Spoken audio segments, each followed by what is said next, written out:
Ladies and gentlemen, welcome back to Cameron Chronicles. I'm your co-host, Max Rego, along with my fellow host, Mr. Alex Jackson. Alex, how we doing? I'm doing well. How about yourself? Good. Rested after Thanksgiving, a little break. Oh, yeah.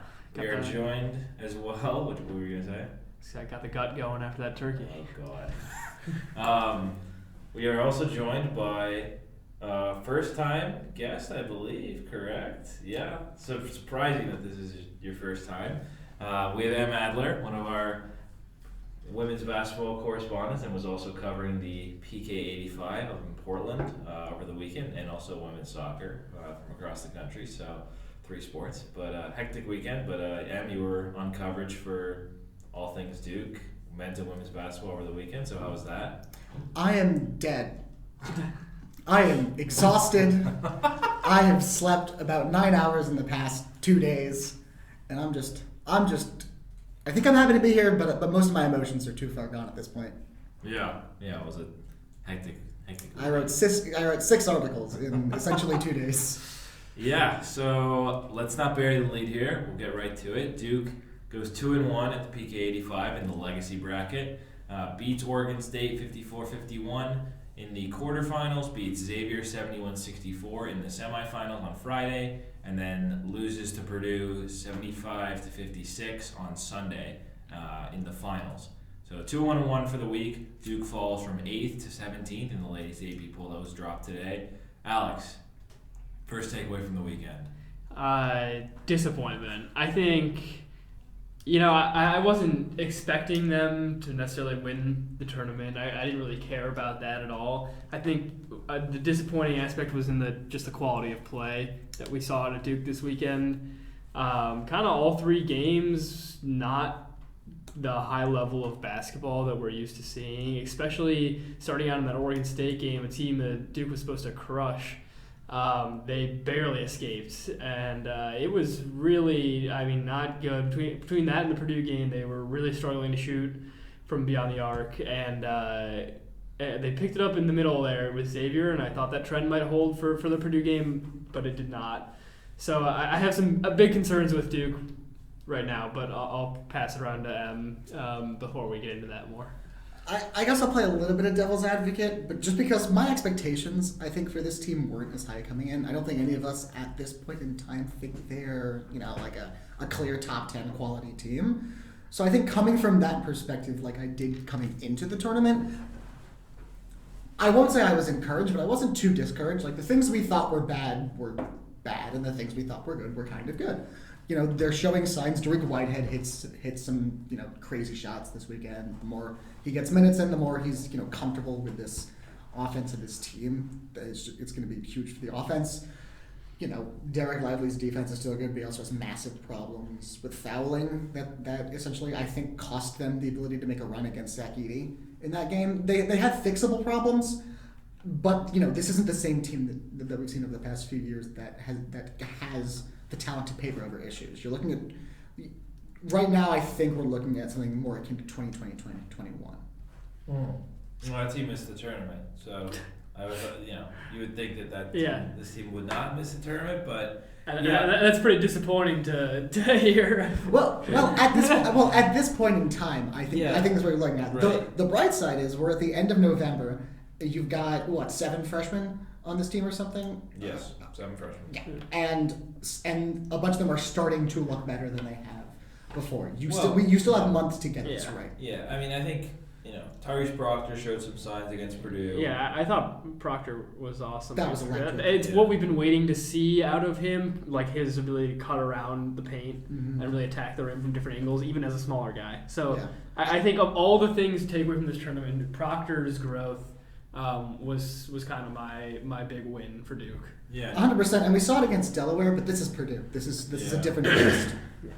Yeah, I think they put him on when Jeremy Roach got hurt, which we can talk about that in a sec. But when he went down late in the first half, they moved Proctor onto the ball, and he kind of went to work. He showed his ability to handle it. He can dish it off.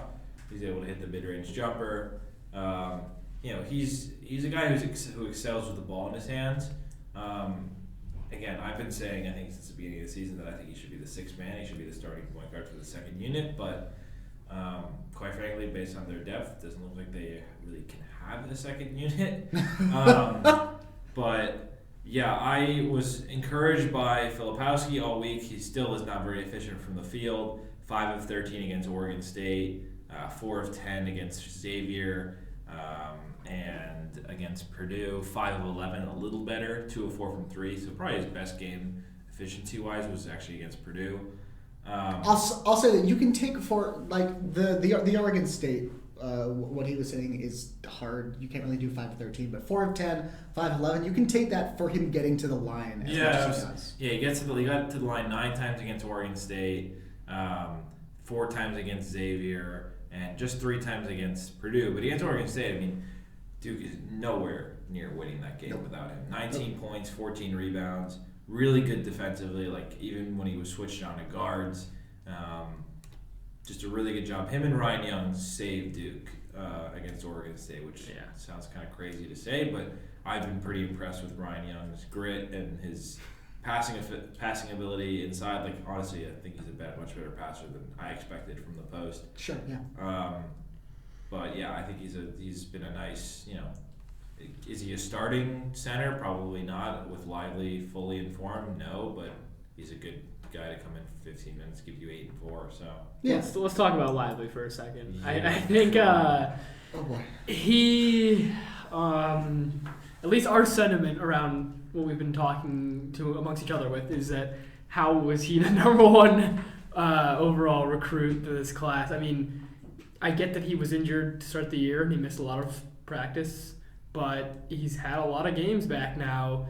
And he, in his last game, 22 minutes played, 0 for 3 shooting, 0 for 2 from the free throw line, just 5 rebounds, foul trouble the whole game.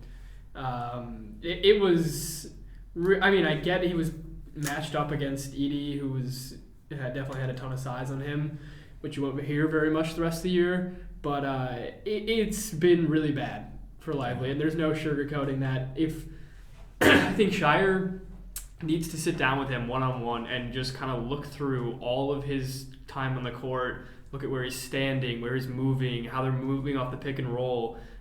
I get that sometimes guys don't find him when he does make good cuts, but he doesn't provide any value on offense right now. And for a guy who's 7 feet tall, probably going to be taller than most people that they match up against for the rest of the year, that is unacceptable. And I just wanted to highlight the free throw shooting especially because as a tall guy like that, you're going to get fouled a lot, like Edey did. And to go 0 for 2, I think he went 0 for 4 one game this tournament. Edey went 7 for 8 yesterday. Yeah, And Edey is a career 72% shooter from the line.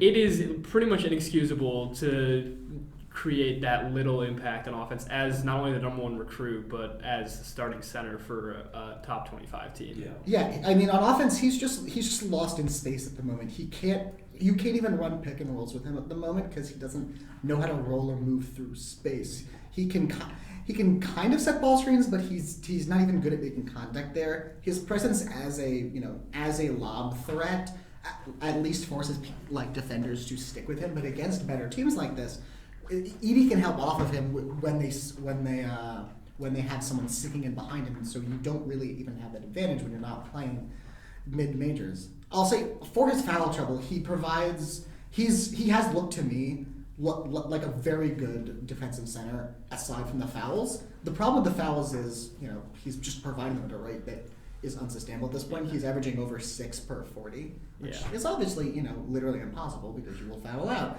So the way he's fouling, to me, it's not like he's swiping. He's just incessantly swiping on everyone. I think that a lot of this stuff is just he gives an elbow in the wrong spot when he's trying to prevent post position or is reaching around when a guy's shooting the ball. These are things young guys can correct. I think it's pretty clear that he's not used to having to go against guys that are similar to his size or bigger. Yes. And so he's really struggling. I mean, when smaller point guards attack the lane, he's all over that. I mean, he's a shot blocking machine. But when he has to actually defend technically against these larger guys, it's really been killing him. and it's going to be tough for Duke down the stretch if they can't figure that out. Yeah. If we're talking about like a long-term assessment of him, Yeah. it's encouraging that the things he's struggling with are things that are just Yeah. technical ability and the ability to just use his size against guys of similar size, because it's often the ability to provide help and good rim protection that is harder to just create. But it's not a good outlook for this year specifically. Yeah. We talked a little bit about Whitehead before. Though I think it's kind of easy to kind of group those guys in a similar bucket, considering they're both coming off injury. Probably the two highest rated recruits in the class. Mm-hmm. I am probably more bullish on Whitehead's chances of becoming like a true, obviously Lively will be an impact player, but I think Whitehead has a better chance of improving over the next month or so. I think Lively has a long way to go. For sure. Just to get through, I thought he did a good job on Edey, like the first couple possessions. There was the one jump ball that he forced. Mm-hmm. And it's just hard, he's giving up 3 inches and 60 pounds on him. But offensively, he doesn't have a post game. Nope. He doesn't seem like he can shoot it very well. He's a lob threat, which really helps, but the problem is the spacing on this team has been and they can't run the pick and roll at all. The spacing with this team has been so poor, I think, so far. It's not all his fault. I think guys like Mark Mitchell, Tyrese Proctor, Whitehead, Grandison are not doing a good job of getting out, spaced out on the wings, and the lane is just clogged. And not it's just hard to drive in, so it eliminates even the attempt of throwing a lob to him. And not just that, if you can't make contact on your screens on a pick and roll, and you don't know when to slip the screen to get to the rim, you're not going to be open for the lob. And also the fact that they so far, in the tournament, their shooting has just been was really poor. 5 of 29 from 3 against Oregon State, 5 of 11 against Xavier. They really attacked. Jeremy Roach did a really good job of They only shot 11 threes that game. So that's that could be more of a recipe, is where it's more of a luxury. It's not the entire offense. I kind of disagree. I kind of think because they have so much size and Shire's been rolling with 2 bigs, a lot of it's going to open up a kick out often. And Duke had 7 guys attempt 3-pointers in the Purdue game, and only Flip hit for 3-pointer. If you're gonna have, I don't mind Lively taking a wide open 3 at the top of the key. He can hit those in warm-ups and warm-ups and shoot around. He's hitting that shot. In high school, he was hitting that shot. But they need to be hammering that in practice if you're going to then be playing this game where it's a drive and kick like we've seen with previous Duke teams. Proctor went 0 of 4 from 3 in the game. Roach went 0 of 3. He usually hits, and just if you're not able to take those quick release shots, then you can't be taking threes at all. It was killing Duke to get within 6 points, 7 points, come down and take a 3 and brick it, and all of a sudden Purdue's come back the other way. I think you're right, but I think in terms of what the recipe for success for this Duke offense is, I think I side with Max, but not in a positive way. I just don't think if Grandison isn't going to be hitting 40% for you, which he has in the past for past teams, but he's not doing it so far this year, he's going to improve. But we'll see what that looks like. With this team, if he's not going to be hitting 4%, if you need him, you need Proctor, you need Roach to be hitting threes. Because aside from them, Filipowski looks like he can hit them now. But aside from them, guys like Mark Mitchell, guys like Jeremy Roach, they don't have a shot that's something you want to be a high volume for 3-pointer. Mark Mitchell. I would take a Roach 3-pointer any day of the week. A Roach, no. A Roach 3-pointer is good, but he's not a volume catch and shoot guy. I guess, yeah. These are guys who have games that involve attacking off the catch, getting to the rim to create these kickouts. Yeah. But the problem is at this point, who are you kicking out to? Yeah, it was just I think, and Shire said this after the Kansas loss. You have to work hard on and off the ball to get open looks. And right now, their spacing isn't good enough. Their ability to attack off the dribble isn't quite good enough. Lively has not been as effective offensively as they would like, so that creates gravity that helps guys attack. That prevents help from coming over them as they drive. Really, the only guy the only 2 that I would say are consistent offensively from a night-to-night basis are Filipowski and Roach. You know he's going to be aggressive. He's going to struggle from the field, but I would rather have that than a guy like Proctor who shot 2 times against Xavier. I mean, he let the performance against Oregon State play into how he approached the game against Xavier. And that's exactly what Shire said after after the Purdue game. He was letting it get into his own head. Yeah. And you're going to get energy and hustle from Jalen Blakes, but he's not a scorer. You're going to get rebounding, decent passing out of the post, leadership, experience, size from Ryan Young. But he's not like going to score 20 and 10. Yeah, he'll get you a couple buckets when you need them against a 4, but it's not what you want. Right now, he is Duke's 4th leading scorer. I'm very impressed with Ryan Young. I think he's been a very good addition. He cannot be your 4th leading scorer on a championship contender. No. Just period. I think one thing that's kind of flown under the radar a little bit is how Mark Mitchell has disappeared from the scoring column. He came out in the first game of the year and really dazzled everyone athletically and was able to attack the rim really well. And he has been able to show that sometimes in the following games, but really, I mean, he's not taking high percentage shots. His 3-pointer, his jump shot is not good. It's not good form. And he can make it. He can make it sometimes. It's long. The elbow's janky. Yeah. It doesn't skill up. He can make it sometimes if it's wide open, and he gets that sometimes with what I was talking about, the drive and kick formula. But mostly his game is going to be around attacking the rim, and even then he gets a good defender on him and gets stuck in the post. He puts up a terrible shot. And he went just 1 of 6 from the field in the last game. I'll tell you what the problem is. Mark Mitchell, he's incredibly athletic in most aspects, and he can get to the rim really well. We see him get to the game so many times a game. Here's the problem: he finishes below the rim. He's not a guy who, when you see him trying to finish these layups, trying to finish these drives, he's literally not putting the ball above the rim while it's still in his hand, and that makes it a hell of a lot easier for defenders to contest it, and it makes it significantly harder for him to get angles on these layups where he can finish it. Going into the Purdue game, he ranked Synergy had him in the 8th percentile of all finishers in the country. Yeah, it's not good. I mean, on the other end of that is Filipowski, who he uses his length so well when he's driving to the rim. I feel like he's putting the ball up where no one else can get it. And he's able to take guys off the dribble. I mean, he's able to take guys off the dribble, put his body between them and the rim. And Filipowski's able to get a switch on a smaller guard, go into the paint on him, and he keeps getting better. Or he can just shoot over you. And he's showing patience. He can play a little pick and pop game. He can post up. I mean, he's very skilled. With Mitchell, he's not quite as skilled as Filipowski. Yeah. He's toolsy. Yeah, he's he's a very rangy defender. He's really good in the fast break. You would think, but I think the problem is I think he's out of position. I think they're playing him too much at the 3. I think he's 4. I think he should be the 4. I think they should do more minutes with Filipowski at the 5. I have no idea why they didn't do that yesterday. Because at least. Well, we're definitely going to see a lot more of that once they get Dariq back into the. Well, you would think, but lineup. Yeah. So you would like to see a lineup of like Roach, Dariq, Tyrese, Roach, Proctor, Dariq, Mitchell at the 4, Mitchell and Filipowski. Okay. Because against a team like Purdue, Filipowski at the 5 drags Edey out of the paint. It opens up driving lanes for Mitchell. It opens it up for Proctor. Those guys, that's how they can get to their shots. Lively, like Mitchell is not. Edey's allowed to hang around in the paint. Yeah, and that's exactly what he did. Yeah, if you play like a little 5-out game with Filipowski on the perimeter, like it opens up because the Mitchell is just every time he drives.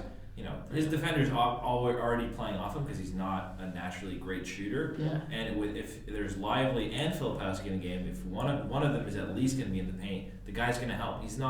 Mitchell's not quite a great passer yet, so he usually forces it, and it just looks. It's not all his fault. Like he's learning how to read defenses. He's learning how to both attack his man himself and also set up other people when the opportunity presents. I just think he's out of position. I think he needs to be playing the 4 more. So. And I think to that point, the thing we saw, as you're talking about with Edey being able to hang back when Lively was on Lively or Young, which was the entire game, him being able to sit back in the paint. The thing is, on offense, Duke, when they were driving and kicking, they usually found the open shooter. They found the right guy to get the ball to.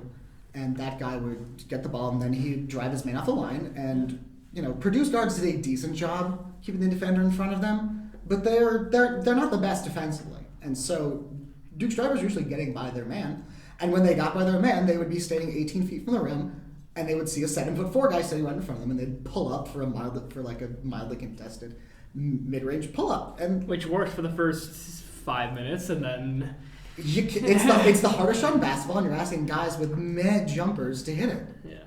If you're pulling Edie away, you're talking about Mark Mitchell, you're talking about Roach and Dariq being able to get to have an open rim here. Yeah. I think the only issue with Flip at the 5 is he hasn't really been tested defensively yet this year, and when he has kind of been put in tough defensive situations, he hasn't done great. I think he's impressed me more and more in space defensively than he did to start the season, but it's unproven. Yes. So I think it's tough for Shire to justify putting him at the 5 when you really look for a defensive anchor.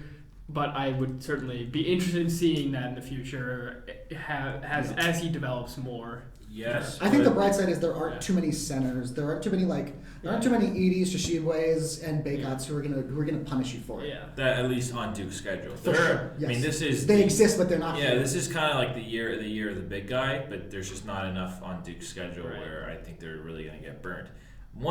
For me, I think Filipowski at the 5 would work defensively because you can switch everything. And one of the things that impressed me the most about Filipowski this weekend is his ability to guard, perimeter guys when he would get switched on to them. Right. He's quick on his feet. He's getting better every week. Yeah, no, he has definitely improved. He already had the scoring and the length, but he's improved in the margins where he's improved his rebounding, he's improved his defense. He's improved his patience, his shot selection, or he's improving incrementally to become he's AC Freshman of the Week 3 weeks in a row, and I think he's still getting better. Yeah. So he's still listed as a center on Duke's roster, but I think at this point it's fair to say he's functional as a 4. Yeah, I mean, he can play either position. I would just like to see. I'm not saying move Lively to the bench. I'm saying I would like to see more. I always want to see more. Start Flip at the 5. Start Lively at the 4. There. Max Rego. I think we should talk about the upcoming Ohio State game on Wednesday. We got. I guess one thing we should know: Jeremy Roach injury. And you were there. What did John Shire say in the post-game presser about that? To be honest, I don't remember. However, I can tell you what Jeremy Roach said in the locker room. He's his right. He's got a right big toe contusion. Right big toe contusion. Okay. Contusion or sprain is one of those two on his right big toe. Okay. That thing, let me tell you, was bruised. And what did he say just about the injury? In the grand scheme of things that cause guys to hold their foot or ankle and limp off the court, this is about the best thing you could hope for. Yeah, I would say because it looked scary for a second there. And then he came back. He tried to play it at 2 different times. And he's a warrior. He's a really tough guy. So do you think we could see him for Wednesday? I would be surprised if he wasn't on the court. I feel the same. Maybe not playing as many minutes, given how Proctor has kind of come into his own as a ball handler the past game. But Roach has been playing pretty much every minute of every game so far. Yeah, it would not surprise me if you saw what we saw for most of last year, which was someone else is your nominal initiator and Roach is your second side creator. That's something that they did a little bit. With Proctor. Yeah, and I think even as Proctor comes along, that's probably what you want to do anyway, just because it gives you so much more creation on both sides of the half court. I would say, because you could have Roach coming off pin downs and then Proctor getting downhill, attacking the middle. And if Proctor doesn't have anything, you're spraying out to a guy who was a good point guard. Yeah, and late in games, who's the closer for this team? It's Roach, absolutely. But within the context of the first 38 minutes, I think you gotta get creative. You can't have Roach dominating the ball. That's gonna wear him out a little. Yeah. Especially with him playing 37 minutes a night. Of course, you never, especially at this level, you never want just one guy to be your number one on offense and your number one on defense, and especially when Roach is good offensively, obviously, but he's not that level of scorer where all else being equal, you would have him take on that scoring load anyway. Yeah, I would say before we move on to Ohio State, I do want to note defense against the Oregon State and Xavier. No field goals in the last 5 minutes. Really stepped up. Mm-hmm. I think their help defense was significantly better from where it was against Kansas. It showed improvement in the couple games before leading up to the tournament, but that was against Bellarmine and Delaware, so I didn't put a lot of stock into that. No offense to Bellarmine and Delaware. No offense. I actually think No offense, Ed. Bellarmine's a really good offense. They're really creative offense, lots of passing and cutting. Yeah, which can be really hard to handle. For Duke switched everything, so I was actually pretty impressed by that. Yeah, they know how to use at this point. I think they know how to use their length, Yeah. and they're just making the right rotations. At this point. The rotations are a lot better, and Whitehead. This is not what you normally see out of a defense this early in the season with this many new guys. It's been fairly impressive. No, it's impressive. And Whitehead, he'll come into his own. He showed some growth, I think, yesterday against Purdue. And look, I'm going to be honest. If you're replacing, if you're keeping with the two big and you're replacing Mitchell with Whitehead as he comes into his own, you're not losing anything defensively. Right. Yeah. I mean, Mitchell's a good defender, but I think you gain. Well, I'll disagree on that one. But that's for another part. Versatile defender. Sure. Let's say that. I can meet you there. But Whitehead brings a little more offensively. He's just a pure scorer. For sure. Can get his own shot. He's the number one recruit in this class. Lively was ranked ahead, but I considered Whitehead. We use 24/7, which had Whitehead ahead. Yeah, right. Yeah, I know. But know your style guide, Max. Look. And I think anyway, the Buckeyes. He's a bucket getter. Yeah, Buckeyes. Ohio State. They snuck into the rankings today. 25th. I think they earned it. Yeah, they earned it. It's good for. I think it's good for Ohio State to have one of their big sports in the come up. A pretty good win over Texas Tech. That campus needs a little help after the debacle against Michigan. So 25th ranked basketball team. Give it to them. Yeah, their men's basketball is ranked 25. Their women's basketball is ranked number 5. It's a basketball school now. They haven't really good for them. struggled in any form. They haven't really played much competition. They only lost to number 17 San Diego State. I don't know where they are in the rankings right now, but pretty good win over Texas Tech. Kind of leading up to this game, their offense has been really solid. I think San Diego State's 24th now. Okay. I think what concerns me for this game, other than the fact that Duke is coming off a very good game, or a not very good game, while Ohio State is coming off a good game, is the fact that Duke really struggled with fouls in this past game, and they're putting their opponents at the line a bunch, and Ohio State's coming off of an 18 for 18 free throw performance, which is just not a recipe for winning for Duke if you are putting your opponent on the line that much and they're hitting it at that rate. Duke fouled 11 times in the first half against Purdue. That's not something that can happen with as good of a free throw shooting team as Ohio State. It kind of reminds me of the opposite of what happened with the last time Duke and Ohio State played, where Ohio State was missing every free throw, but Duke still lost. That's right, yeah.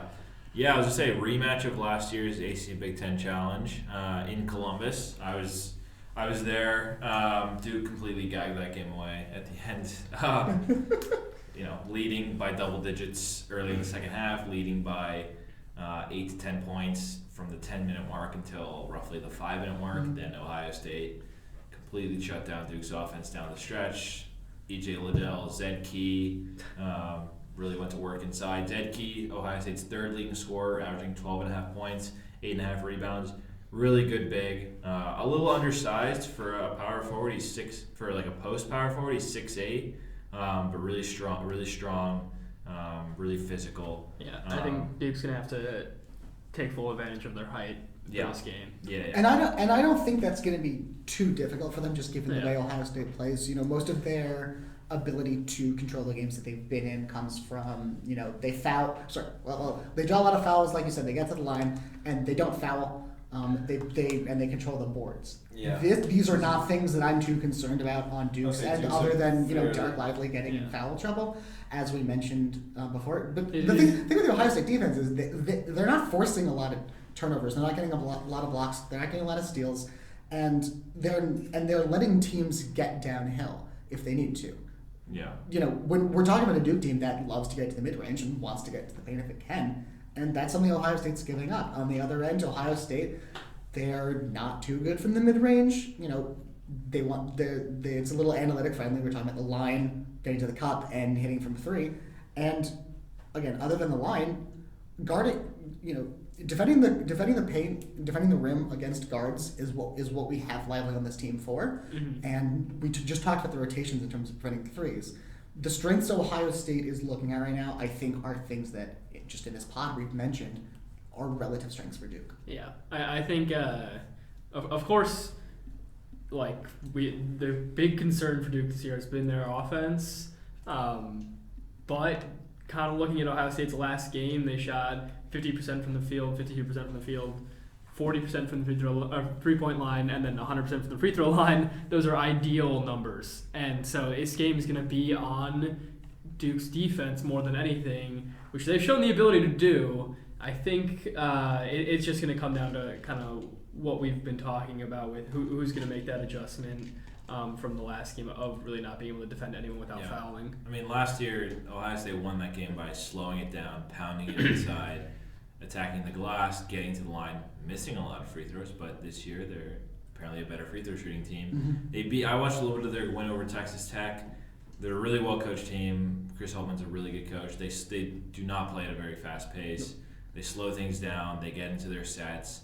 They make things tough for drivers. They're bump and run basically on the perimeter. So they're going to make things tough. They're going to make things tough for Roach. They're going to make things tough for Proctor. Filipowski if he wants to take guys off the dribble.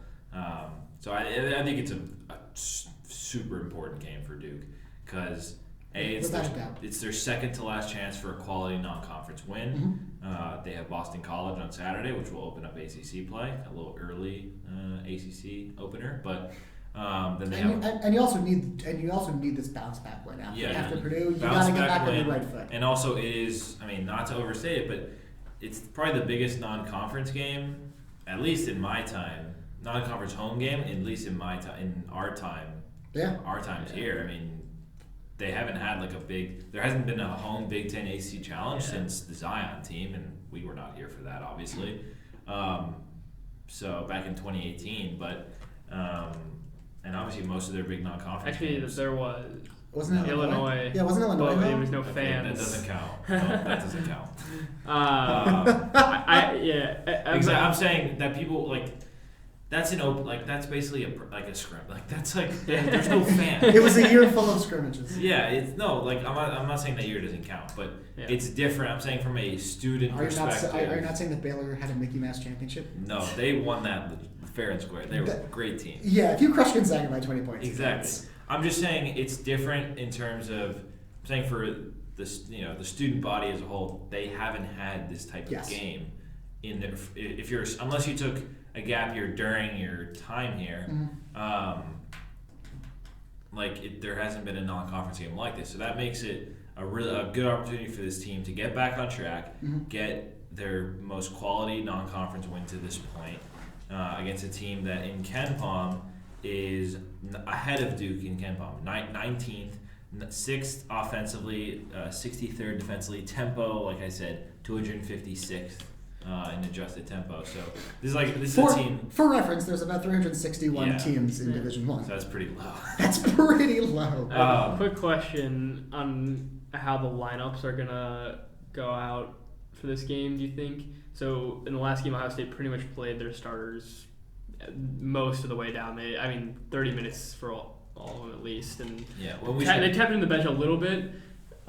Felix Akpara is their only guy who could really size up against. Yeah, but he is only averaging 3 points a game. Yeah, and he only played 9 minutes last game. Perfect matchup for Lively then. Do you think that Ohio State turns towards the bigger size for this, or do you think Duke goes smaller, given the fact that they don't have to have Lively on the floor for as much of the time, given that they don't have a big guy to... Again, I think to try and get Zed Key out of the lane a little bit, you go with a little bit of Filipowski at the 5 and try and run and gun on these guys, because that is counter to how Ohio State's going to win. If you speed them up, I think this might be the game to put Whitehead into the starting lineup, get some juice, get some scoring. I agree with that. I think they should roll with the lineup that we talked about earlier. Yes. Yeah, I think that should be the lineup. If Duke needs an 8-2 run, go with this small lineup. Filipowski at the 5. Exactly. Go with the death lineup and get the ball in Roach and Proctor's hands and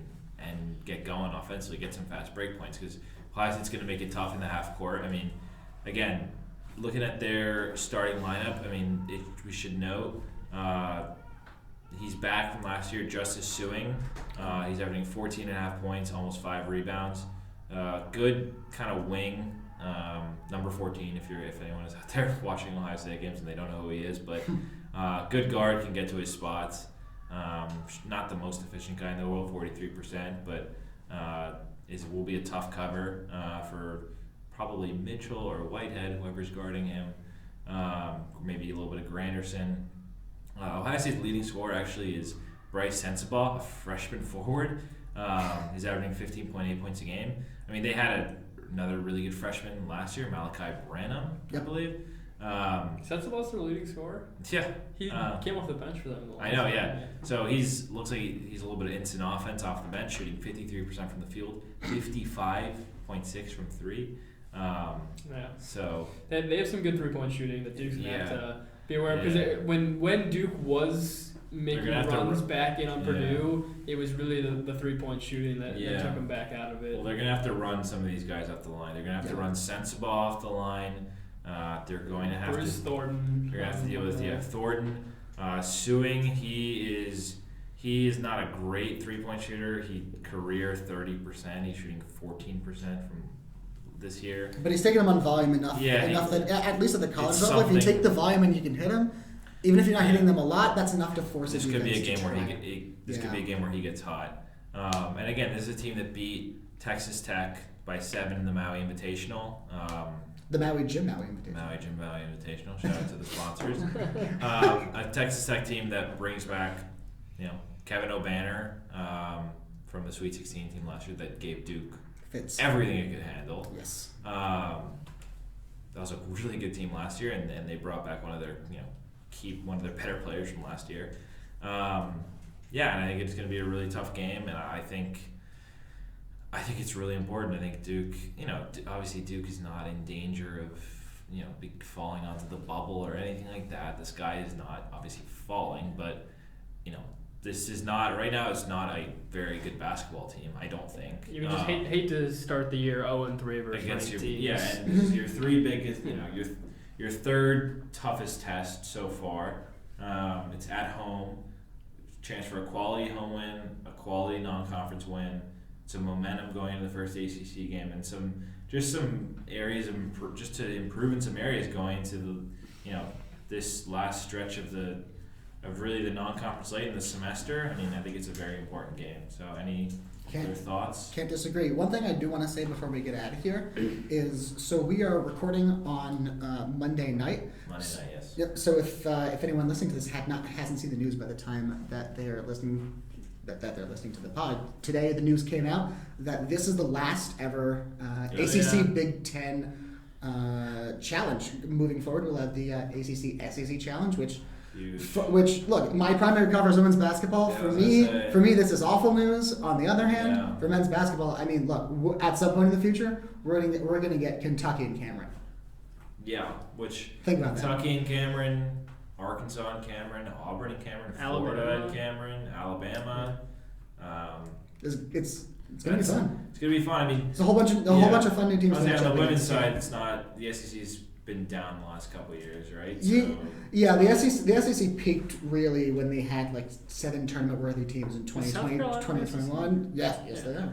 Yep, and they still have South Carolina. You still have some top programs there, but you have a few that are rebuilding. Whereas the Big Ten, you have probably 6 tournament teams this year, 5 that are ranked in the top 20. Right.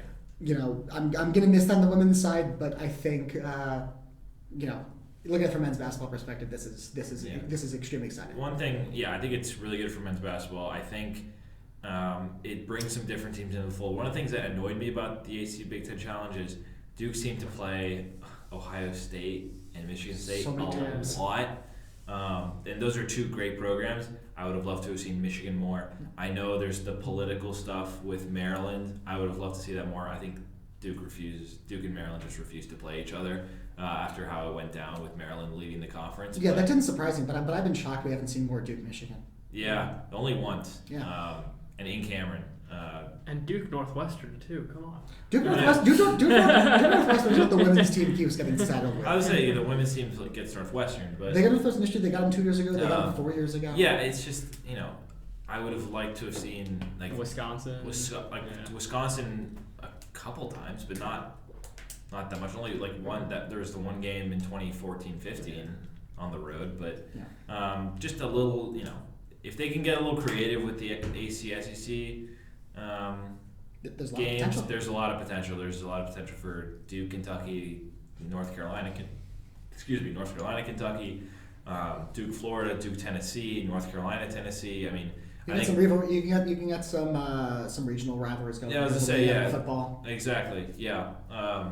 I think it would be very promising and a benefit for fans and for players. I think it would be just some different teams you can play against. So imagine having Florida State in the football rivalry in the last week in November, and then about 2 weeks later you get Florida State in men's basketball too. Well, they already play, so they played before. So yeah, but I'm a Gators fan. That is embarrassing that I didn't know that. It's embarrassing that you admit that on this podcast. I have no choice. I've already been caught. No, admit that you're a Florida fan. Buddy. Mom went to school there, yeah. My mom went to Gainesville. Yeah, exactly. I gotta admit something. Yeah, are we good to skedaddle out of here? Yeah. Anything else to note? I don't really think we have anything. And you were also there for the women's I was there for the women's games. UConn is fun. 1 minute wrap up of that. UConn is fun and very good. For the first time in several years, in my opinion, they have both very good players and are also fun to watch in a way that isn't super annoying. On the other hand, Duke's defense is incredibly good. Their offense has some good players, and I need some work though. Don't really know why they can't figure out in the half court. Yeah. So, and I mean, they won their second game, right? They won their second game in what I can only be described was a torturous event for everyone involved. The teams combined to shoot around 31% from the field and under 15% from three. Duke had 21 fouls. Oregon State had 20 turnovers. Duke has literally never played in any game in the past 12 years that has approached those numbers. Yeah. It was in a cavernous arena. There were literally no more than 50 fans. I tried to count. It was by far one of the weirdest things I've ever seen. I'd say it's kind of an interesting setup with all the different arenas and. Oh! It was all great Portland, right up until Sunday night when just everyone was gone. Right. Yeah. It's kind of tough. And ending that on the Sunday after Thanksgiving, everyone wants to go home at that point. Regardless, it was an incredible tournament. Yeah, Phil night, and everyone at Moda Center put on, and the Rose Quarter put on a hell of a experience with the amount of games that were there, the accessibility getting between the places. Childs Center, that's University of Portland's basketball court. Excellent atmosphere and vibes there. Everything was set up so well, from the hospitality to the accessibility. I can't say enough about how enjoyable an experience this was for the teams, for the media, and for fans alike. That's great. Yeah, no, it seemed like a really good event. I mean, hopefully there will be. I'm excited. Hopefully, maybe go to the PK 90 in 5 years. So hopefully, yeah, we'll be along. But we'll be all 27 by that point. So, yeah. So I think we're gonna wrap. Make sure to check out DukeChronicle.com for all of our coverage. The next few days, we will be in Cameron. Our Jonathan Leviton and Micah Hurwitz will be courtside for Duke Ohio State Wednesday night, ACC Big Ten Challenge. That is 7:15 on ESPN. And yeah, make sure to check out again DukeChronicle.com and follow us on Twitter at Duke Basketball. So thanks everyone for joining, and thanks guys for joining me on this pod. It's been a pleasure.